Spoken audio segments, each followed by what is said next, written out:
In this Sunday's gospel, which is extremely short, Jesus says that his sheep hear his voice, that he gives them eternal life, and that no one can ever take them out of his hand.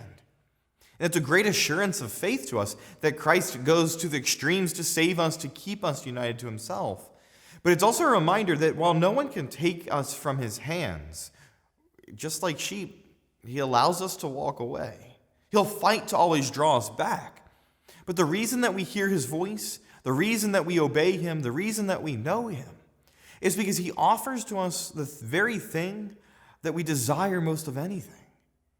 The fulfillment of our heart's desire, that we have complete human fulfillment in our relationship with the shepherd.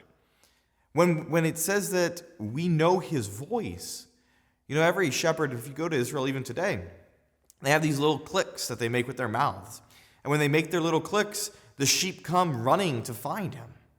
So recognize Christ's voice, but come to know his voice. Right? How do I know what Christ sounds like? Well, I know the scriptures. I read the Bible. I meditate and I pray and I attend Mass and liturgy. That I'm very familiar with the sounds and the things that Christ says, so that when he speaks to me, when he calls me to himself, I know it. Invest deeply in your life of faith, that you would always know his voice, because it's by his voice that we're guided away from harm, that we're guided away from sin, that we're guided away from the things that deter from our joy, our hope, and our happiness. Hear his voice, know his words.